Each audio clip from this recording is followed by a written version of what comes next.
Bom, meu nome é Rodrigo Sayane, eu sou designer gráfico, eu tô com 33 anos e é isso, eu faço design gráfico e uma coisa que pouca gente aqui no Brasil faz, que é desenho tipográfico, que é desenhar fonte, gosto muito de lettering, tudo relacionado à tipografia me encanta, então trabalho bastante com isso no dia a dia.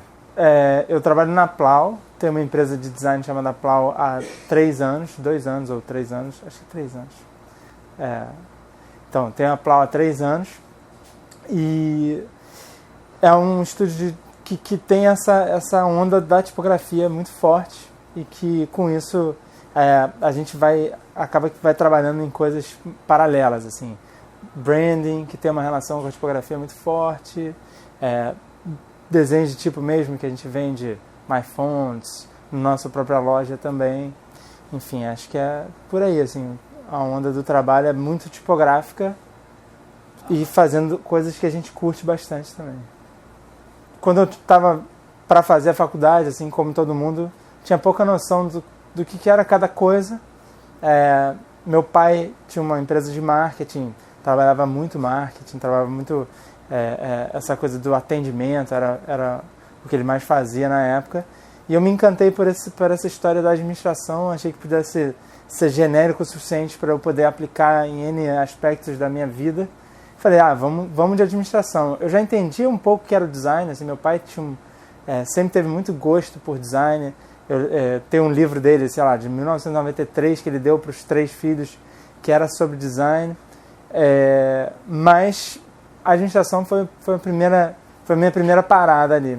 E acabou que eu fui estudando isso muito por livro, aprendendo em tutorial, fuçando em fórum e tal. E sempre sentindo muita dificuldade na base, assim, no fundamento mesmo, que é a coisa que o estudante de design acaba aprendendo mais, que é essa coisa de ter a base. Então eu fui buscando muito por livro, assim, fui lendo que nem maluco, até me sentir mais confortável dentro de uma pele que não era minha, que era do design. E aí quando eu terminei a faculdade de administração, eu falei, para eu me sentir confortável como designer, exercendo a profissão, eu preciso estudar formalmente design. E foi aí que eu defini, vamos então estudar. Graças a Deus tive essa oportunidade de estudar em Nova York, que é um campo super competitivo e diferente de design. E foi uma experiência absolutamente incrível, assim. Foi um divisor de águas mesmo, realmente não tinha como não ser. Eu acho que assim, quando eu comecei, a minha grande inspiração eram os designers Neville Brody, muito mais até do que, por exemplo, quem era muito top lá na época, que era o David Carson, por exemplo. Eu gostava mais da estética e do fato do Neville Brody fazer as próprias tipografias e eram tipografias, por mais inovadoras, elas eram extremamente legíveis. Então o Neville Brody foi uma referência inicial muito grande. Em seguida, na empresa em que meu pai trabalhava, a fonte padrão era a Frutiger, então eu fui estudar e entender a Frutiger para entender que era, sabe, quem tinha criado aquela fonte que era tão bem feita, que era tão legível, que tinha tantas variações de peso e tal. Então, imediatamente o Frutiger virou meio que um herói também. Cara, esses 2 caras que estavam na ponte de referência foram muito referência também, porque me influenciaram não só me introduziram ao universo do design, mas me influenciaram muito para seguir adiante, assim. Cara, um pouco de tudo, assim. No começo eu li, assim, se você for ali na minha biblioteca, você vai ver que tem de cartoon a, sei lá, história do design mais profundamente falando, assim. Porque até então eu não sabia que eu seria um designer de tipos. Eu sabia que eu gostava de tipografia. Muito porque, assim, a minha habilidade de ilustrar, de desenhar, ainda era muito limitada. Então, na frustração, ao invés de desenhar um rosto, um corpo, eu tentava desenhar uma letra. E aí foi essa coisa, eu falei, até nos cadernos de administração, assim, eu vejo hoje, tinha vários rascunhos de letras nas laterais, assim, aí que eu fui entender que existia um universo, que desenhar letras era uma coisa que existia, e buscar conhecimento. Aí sim, comecei a focar um pouco mais os estudos na coisa do desenho de tipos, mas demorou, assim, até então eu fui tentando de tudo, assim. Durante, sei lá, anos eu tentei Motion, Flash, aí um pouco site, né, porque o Flash começou a ser muito mais interativo, aí tentava fazer joguinho, e enfim, fui tentando experimentar até o momento que tipografia se tornou a coisa mais, o ponto comum, assim, o elo de ligação entre qualquer uma dessas áreas. E eu falei, pô, legal. Aí uma vez eu li que, sei lá, a ferramenta principal do design era a tipografia. Eu falei, então beleza, então vou tentar dominar, de certa maneira, e estou tentando até hoje, dominar essa ferramenta que é tão vasta assim, né, que é a tipografia. O que acontece? Eu faço muito o que eu gosto. Eu faço as coisas que eu amo. Então, desde o princípio, e eu comecei a ter meu escritório muito cedo. Eu fiz 1 ano depois que eu me formei, eu trabalhei durante 1 ano numa agência, saí dessa agência e abri a minha primeira empresa, que era a Niramé. E desde então, eu realmente trabalho com as coisas que eu gosto. Obviamente, tem horas que você precisa fazer trabalhos que vão te dar um pouco mais de grana e tal, mas mal ou bem, assim, desde o princípio foi sempre assim, monta teu portfólio para fazer as coisas que você acredita, que você gosta. Então, acaba que os clientes que eu tenho, os trabalhos que eu faço, vão muito em linha com a minha personalidade, com a personalidade de quem trabalha comigo também. E com isso eu posso dizer que meu trabalho é uma coisa muito agradável, assim, muito positiva, porque eu acordo cedo e eu sei que eu vou fazer coisas que eu me amarro em fazer e que vão me trazer, não só vão me trazer uma alegria, como eu acho que o que eu faço também é relevante para as pessoas para quem eu trabalho, para a galera que trabalha comigo na Plau, mas também para o cliente, né? Tipo, o cara que está começando um novo negócio. A gente tem uma filosofia de tentar trabalhar mais com os donos dos negócios. Podem não ser empresas enormes, multibilionárias, mas são empresas que estão ali querendo crescer, startups. Isso é muito gratificante, porque você, vindo dessa coisa da administração, você vê o crescimento de uma empresa desde o princípio, entendeu? Então isso quando você vê isso acontecendo, você sente que você está fazendo uma diferença. Primeiro para aquelas pessoas que o negócio delas está ganhando uma alma, que eles já tinham talvez ali de início, a alma deles mesmos, mas que vai ganhando, né, um corpo, vai tendo uma coisa de comunicação visual que ajuda a esses caras comunicarem o que eles querem fazer para mudar o mundo ali, sei lá. Ao mesmo tempo, eu valorizo demais quando eu não estou trabalhando, quando eu não estou dedicado à função de designer, né? Tipo, eu tento deixar um tempo livre, eu tento fazer com que o escritório não funcione até altas horas, para que as pessoas que trabalham comigo possam ter uma vida além desse trabalho. Eu quero que elas amem trabalhar aqui, mas que depois daqui elas possam fazer qualquer outra coisa, assim como eu também me sinto bem quando eu vou lá jogar um tênis, vou cuidar da minha esposa, da minha filha, enfim. Acho que é por aí, assim. Claro, obviamente, meu processo de trabalho não difere tanto de qualquer outro designer gráfico, mas o que difere é que, enfim, você recebe um briefing de um cliente. Geralmente, o processo, para mim, sempre começa por ouvir muito bem, entender muito bem o cliente. Se possível, conversar bastante com ele para ele poder passar muita impressão. Essa coisa do olho no olho com o cara, ou com a pessoa que está ali, faca nos dentes para montar o negócio dela, enfim. Faz muita diferença no resultado final. Da onde a gente consegue capturar certos elementos que a gente pode brincar mais para frente na comunicação. Mas uma coisa que é muito engraçada, assim, que vai acontecendo quando vem um briefing para mim já nasce uma fonte, talvez, uma coisa de, o que eu posso fazer para sistematizar a identidade e que de repente essa pequena semente ali me leve para o segundo passo, que é de repente criar uma coisa mais tipográfica para aquele cliente. Talvez esse seja o meu processo pessoal, assim. Acaba que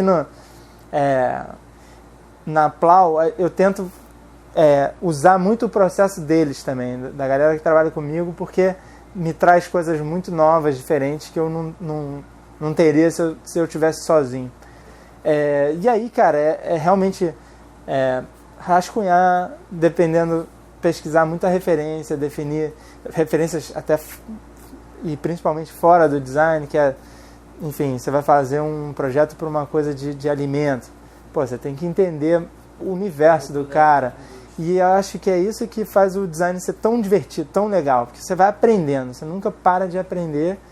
E assim, aí depois é meio que suor mesmo, né? Sair rabiscando e testando e errando pra caramba, até chegar numa solução que você fala, e claro, certos projetos vão demorar muito mais para chegar nessa solução e outros você chega rápido, porque sei lá, a solução já estava muito arraigada ali no brief, estava muito óbvia desde o princípio, mas tem outras vezes que não. E aí, cara, aí o trabalho, o processo envolve muito convencimento também, assim, teu próprio, você se convencer de que aquela solução é a solução mais adequada e mais, que vai mais responder aquele briefing perfeito e ir além um pouco, e convencer o cliente de que aquilo também porque tem certas horas que é muito subjetivo, assim. Tem certos projetos que você sabe que a solução vai encantar o cara e vai ter muito a ver com o cliente. Tem outros projetos que o briefing é um pouco mais aberto, ou às vezes o próprio cliente não sabe muito bem o que ele quer, e aí, cara, você tem que fazer um trabalho mais amplo de entender o negócio do cara, tentar ajudar ele a compreender aquele negócio, até a hora que tem uma solução visual final que se a gente conseguir fazer um negócio diferente, já é muito bom. A famosa pergunta da prospecção, né?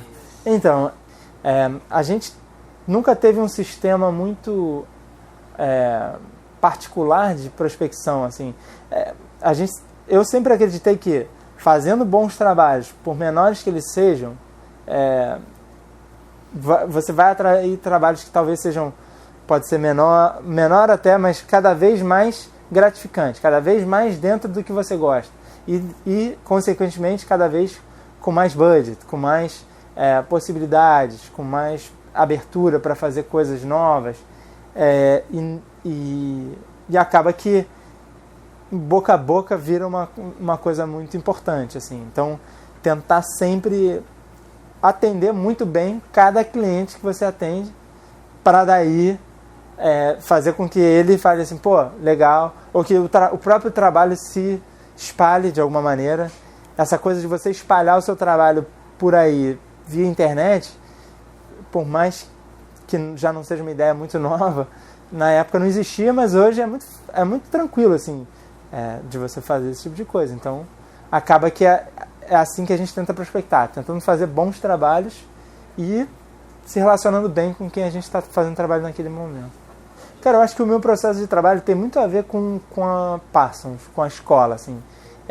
Eles, desde da primeira aula, assim, eles é muito sistematizado, assim. Primeiro você destrincha o briefing, você faz N alternativas, executa aquela alternativa, revisa com um monte de gente trocando ideia e finaliza. Então esse processo ABCD assim funciona para mim, sempre funciona. O que tem acontecido cada vez mais eu tenho aprendido cada vez mais com a galera que trabalha comigo, assim. Talvez esse sistema que para mim é de certa maneira rígido, entre aspas, o que a gente está fazendo cada vez mais é experimentar, tentar em novos projetos, experimentar novas abordagens. Por exemplo, todo designer vai ter sempre aquela dúvida, pô, eu mostro uma opção, aquela opção que a gente destrinchou e tentou, ou eu mostro algumas alternativas e vejo qual é que funciona melhor, e aí a partir daí desenvolvo. Cara, dependendo do projeto, dependendo do cliente, dá para testar uma dessas. E a gente está tentando, a gente vai tateando e tentando entender o que o cliente vai topar, se faz sentido para aquele cliente aquele jeito de abordar, e a gente vai tentando. E cada uma dessas tentativas pensa nisso como uma prototipagem rápida do serviço de design ali. A gente vai tentando aprender um pouco mais sobre o nosso próprio processo e cada coisa que vai aprendendo tenta incorporar nos próximos, assim. O grande barato do design é você ter aquele medo incrível no começo. É claro que, pô, uma vez que você já fez alguns tipos de projeto para alguns mercados específicos, você vai ter certas possibilidades. Mas o grande barato é você saber que, por mais que seja um mercado igual, um cliente parecido, você tem que gerar uma solução completamente diferente. Isso dá um medo tão bom, aquele medo bom de você buscar uma solução nova e não se repetir, né? Eu acho que ao não tentar se repetir, você automaticamente nunca sabe exatamente o que fazer. E por mim tudo bem, acho que essa incerteza acho que é o que faz ser diferente e legal a cada dia, assim. Eu projeto para o cliente do cliente. Eu projeto para o cara que vai ver o produto final. O meu cliente, ele obviamente entende muito do negócio dele, mas às vezes ele não tem a visão que o usuário do produto dele tem. E é o que a gente tenta fazer. A gente tenta fazer com que a experiência desse usuário desse produto seja muito legal. Por mais que design seja um serviço, ele também carrega muito da gente. Ele carrega muito da gente. Então, por exemplo, se a gente está fazendo uma embalagem de café, a gente também é um potencial cliente dessa embalagem. Acaba que a gente tenta trazer coisas que, a gente adoraria ver numa embalagem, sabendo que, se fizer sentido com o público-alvo, então melhor ainda, né? Então, é por aí. O jeito do cliente pensar ajuda pra caramba, porque sendo um serviço, de novo, design é uma coisa que depende muito do interlocutor. Então, se eu estou falando com um cara que tem uma visão legal do negócio dele, entende que o design vai ser uma ferramenta importante para o negócio dele deslanchar, imediatamente eu sei que as soluções que a gente vai propor vão ser vistas com bons olhos, com mente aberta, sabe? E muitas vezes a troca, você gera uma solução, coloca ele junto do processo e ele vai te dar um feedback que vai fazer o trabalho ficar melhor. A hora que sai perfeito, que você sabe que a coisa foi, assim, você meio que entende que, caraca, esse aqui é um projeto diferente, esse aqui deu tudo certo. Eu acho que um dos projetos assim, que isso aconteceu bastante na história do nosso estúdio foi o da Andaluz, que é um projeto que foi super bem divulgado nas redes sociais e tal, mas que tanto o processo quanto o resultado final foram muito interessantes. O processo foi muito legal, porque o cliente entendia muito o que ele queria, entendia muito da onde ele vinha, para onde ele queria ir, ele tinha muito essa visão completa do que ele queria. Não só com um nome muito legal, que é a região da Andaluzia da Espanha, uma raça de cavalo que na história do cinema foi o primeiro, a fotografia, né? Eles fotografavam aqueles cavalos andando, e aquilo meio que se tornou um primeiro, caramba, dá para fazer fotografia em movimento. Então tinha essa relação, e anda a luz, né? É a luz que anda. Perfeito, nome realmente que não foi a gente que criou, perfeito para o que a gente precisava fazer. E aí, como é que a gente soluciona essa questão? N maneiras. Mas no final, um rascunho pequenininho que um dos caras que trabalhava com a gente lá fez, estava perfeita, a solução perfeita. A gente tentou N outras, apresentou N outras, mas desde o princípio a gente sabia que aquela solução ia ser muito adequada. E aí, botando essa coisa do budget em jogo, para executar o cavalo, que é esse cavalo que é uma letra A, que é uma cadeira de balanço, que se movimenta, que tem tudo a ver e meio que incorpora todos os conceitos que estão ali para aquela empresa, a gente precisava de um ilustrador muito bom. Só que não tinha muito orçamento. Então a gente tem que fazer muita negociação, tanto com o ilustrador quanto com a empresa, para eles não só aceitarem que, quando você contrata uma empresa de design, você acha que vai contratar o pacote completo. Mas não é sempre assim. Às vezes você precisa de um cara especializado em um tipo de ilustração. E, cara, quando isso aconteceu, funcionou muito bem o projeto. E aí ficou um negócio diferente, que ao mesmo tempo entende que os caras não tinham muita grana para começar, ao mesmo tempo faz um negócio extremamente sofisticado e diferente e que faz eles serem capazes de competir com O2, sabe? Com empresas maiores do ramo. Visualmente, os caras estão na briga com qualquer um ali. E isso é uma coisa que é bacana e que só o design pode muito ajudar no negócio. Ele faz ele ser competitivo, pelo menos no campo visual, com qualquer outra empresa. Mas eu acho que cada vez menos eu sinto que existe um desconhecimento a respeito do mercado de design. Já foi muito pior. É a gente que tem que entender que o mercado de design não é só o nosso mercado local. O que eu acho que a gente tem que entender é que com Dribbble, Behance, N outras, Instagram, Facebook, N ferramentas que você tem, seu trabalho pode ser visto em qualquer lugar do mundo. Pessoas de qualquer lugar do mundo podem te contratar para fazer um trabalho. E quando você entende e tenta trabalhar para que isso aconteça, você tenta dirimir o risco, você tira um pouco do risco de só fazer trabalhos locais. Por quê? Se tem crise no Brasil, lá fora tem gente doida para pagar em dólar um valor que para a gente vai ser maravilhoso, mas que para ele vai ser barato em relação ao mercado dele ali. Se o mercado não entende,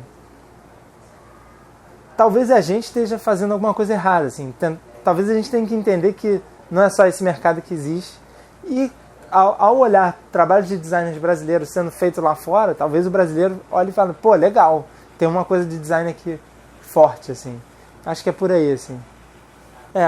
Eu acho que quando eu comecei a trabalhar, é o que eu te falei, eu tentava fazer tudo. Eu tentava ilustrar, tentava bater corner e cabecear. Eu acho que isso mudou completamente. Hoje eu entendo que a minha parte do trabalho é uma parte importante, mas que não é o todo. Então eu consigo me fragmentar o trabalho de maneira que eu faça uma parte, mas que outras pessoas possam ajudar e contribuir. Então isso mudou bastante. O que não mudou é eu achar que dá para resolver tudo com tipografia. Assim.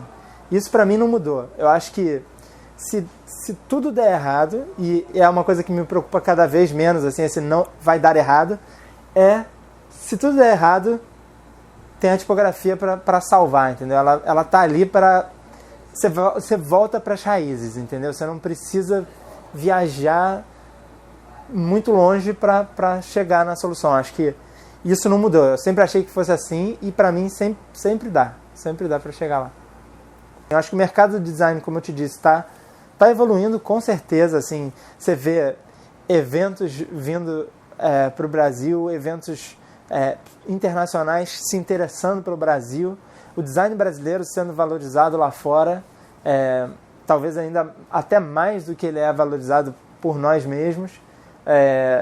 Eu só consigo ver que vai aumentar isso. Assim, eu acho que essa coisa de ser empreendedor também acho que é uma solução. São pessoas tentando resolver problemas de muita gente que precisa.